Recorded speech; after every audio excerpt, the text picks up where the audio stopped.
Hi there, Brian, and thanks for a killer rec take. As usual, you're doing really good playing wise, so I thought maybe the best way I could help you out here is to have a little sound tweaking session. So, in just a minute, I'm going to switch the view here so you can see how I tweak my sound. And I use mainly the Kemper for this, but I'm going to try to speak in generic terms so you can sort of apply this to any sort of digital plugins or amps you might be using. So let's have a go at it. So you should now be seeing the Kemper, and I'm gonna just adjust my seat here so I can tweak comfortably. Just give me a second.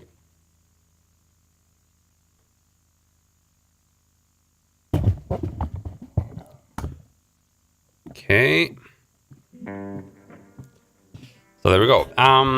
So I try to, since you're, I think part of the problem here is that you're using probably not the brightest guitar in the world, while Darius might actually be because he's playing a Telecaster.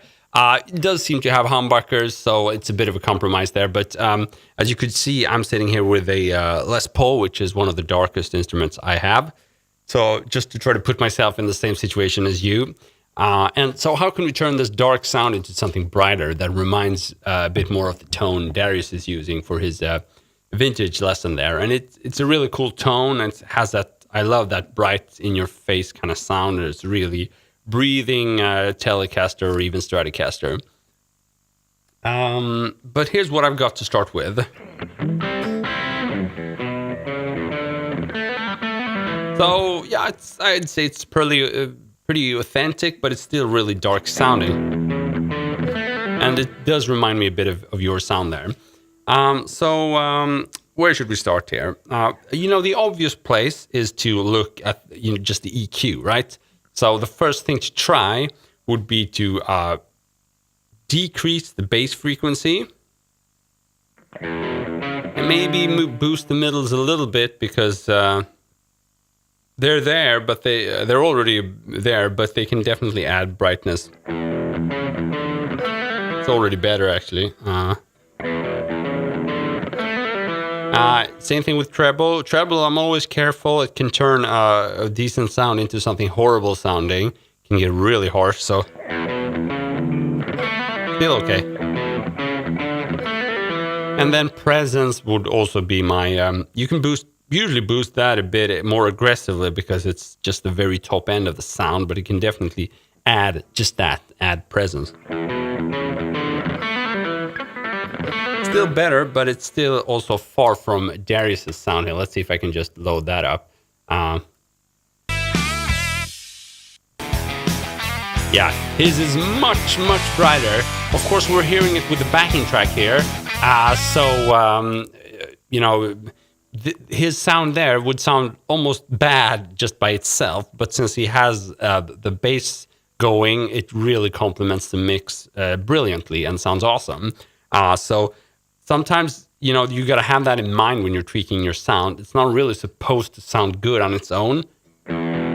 This is really, it has some fullness to it that I would sort of get rid of for a mix because it competes with the bass, especially if we're going for this super bright kind of guitar sound. So let's remove some more bass there. And let's add some more brightness, but I'm a bit scared of boosting the treble more. Yeah, it's okay. Let's try boosting the middle. Still okay, but I don't know. It would be a bit careful adding more than that. Generally, when you're fiddling with EQ knobs, and if they're just EQ, nothing else, you don't want to be too aggressive because EQ doesn't really add anything. It just amplifies or diminishes sort of what you've already got. So if you're starting off with a dark guitar and maybe a dark amp sound, this is, I think it's like a plexi kind of amp. But it's fairly, as you can hear, I started off and it has a dark setting.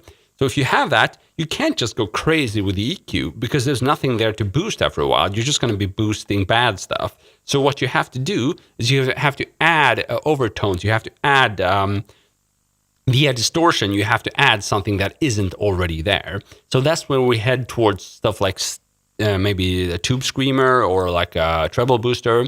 So I think Darius actually used a model of a tube screamer, like a digital version of it. So I'm going to fire up that as well and see how we can make that sound. In Kemper, it's called the green screen, the green scream. I don't know if you can see green screen there. Oops, not easy to see.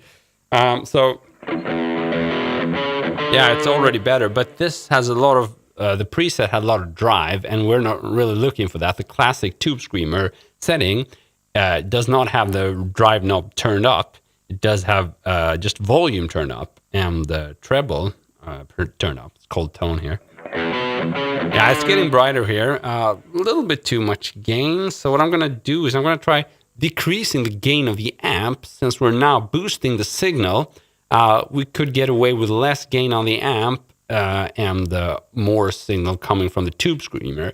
So we're hitting the amp harder with a stronger incoming signal, and thereby getting a lot of gain, so we can turn down the gain setting on the amp. But it's still kind of dark. We're not really getting that super telecastish. This is better. Turned up the tone setting on the tube screamer, but we're still not quite there, or not actually, still kind of far away from Darius' sound. So I'm gonna head over and grab a treble booster. And all these, of course, the ones these are specific to the, there we go, treble booster, to the Kemper, but these are very, very common effects. So I'm sure you can find them by Poulain or, treble booster, tube screamer. These are the most common pedals you'll find modeled. So I'm sure you can find a version of these in whichever, software you're using. Ooh. Okay, so now we're really distorted. So I'm going to try turning down the volume here just to make sure we don't get too much distortion. And it's brighter. And there's a cool setting here. It's called ducking. And when you turn that up, it gets touch sensitive. So whatever setting I've dialed in is only you're only gonna hear the effect when I hit like a note, so that the dynamics and level are above a certain like threshold. So we are much closer now, but it's still it's not really up to par yet. Let's see if we can just increase the presence a bit more.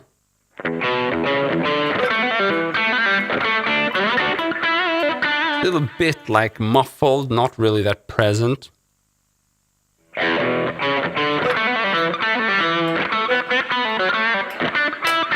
Okay, now I'm going to go into more specific stuff for the Kemper, which is harder to replicate on other units, but still perfectly possible.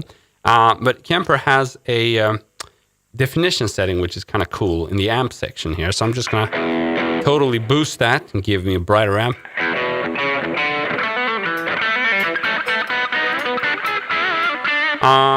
Kemper also has a good setting that's called clarity, which sort of is very good at targeting the lower frequencies that don't really add anything to your sound. They're just there and muffle and mess things up. Oh, this made a pretty good difference there. Let's undo that and see. Now if I redo that. Yeah, it's getting brighter there for sure. But again, this means you have to go look for the low frequencies. Maybe add what you can do is you can add a low cut in the beginning of your chain, and then you can after the amp simulation and the cabinet simulation, or in your case maybe the IR if that's what you're using, you can then boost the lower frequencies. That's a very cool trick. So remove the low frequencies in the beginning of the chain, not to mud the distortions and cabinet simulation and all that. And then you can compensate at the end of the chain by boosting EQ. I'm not really doing that now because the Kemper has advanced algorithms for this, so I just need to turn that knob. But so it's kind of bright now. To make it sound cool, I would have to maybe go a bit more on the reverb and delay. But let's just see if I can give some more brightness. Now I'm going to go into the Kemper's cabinet section, and again, I think you should be able to definitely tweak the cabinet part of your sound in many other digital softwares. But now I'm moving up the spectrum of the low frequencies and thereby effectively simulating a smaller cabinet, which is something I like to do a lot. I'm doing that with both high and low, so I'm going to get higher high frequencies and I'm going to get higher low frequencies. So it doesn't really sound like a Les Paul anymore. I don't know. It's bright at least, maybe a bit too much, so I would maybe go back and back off some of that treble. Maybe add a little bit more distortion.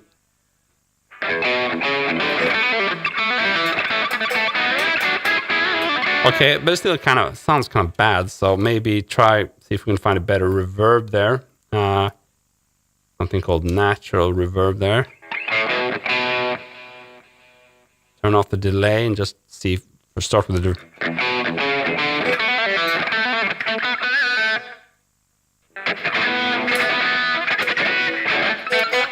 It's too much.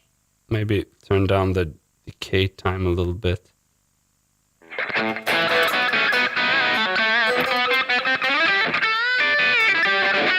Yeah, and then maybe some delay. I don't know. I'm not really. I haven't listened to how Darius has had his settings for this. I'm just trying to find anything that doesn't kill my ears right now. So, oh,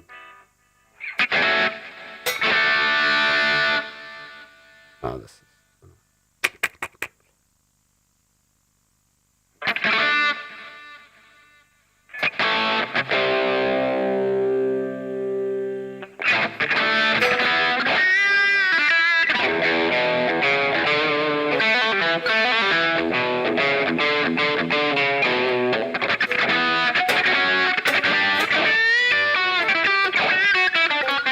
I don't know. It's brighter at least.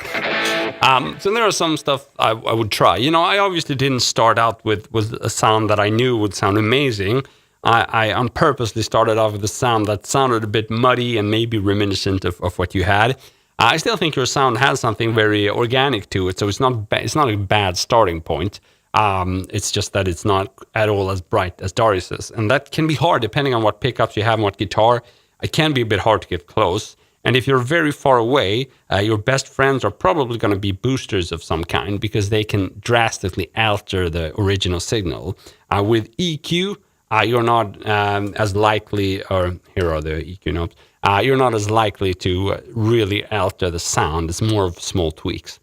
And of course, the cabinet section has a huge impact, not to mention which amplifier you're using. So I hope this has been helpful. It's just some general pointers on how you can think when dialing in a sound. You're still going to have to do most of the work yourself, obviously. But, this is often something we're struggling with. When we've found an amplifier that we like dynamic-wise, maybe its sort of EQ spectrum is not what we're looking for. So we still want to keep the amp and how it responds to our playing because it feels good. We can play well when we, like the basic tone. But we still need to find aggressive ways of changing the EQ so that it can match whatever we're trying to match. Maybe try to fit the sound into a mix, or if we're trying to go for a specific sound, which is the case here for the Darius's lesson there. So yeah, Brian, keep up the good work, and I'm looking forward to seeing more rec takes from you. See you. Cheers.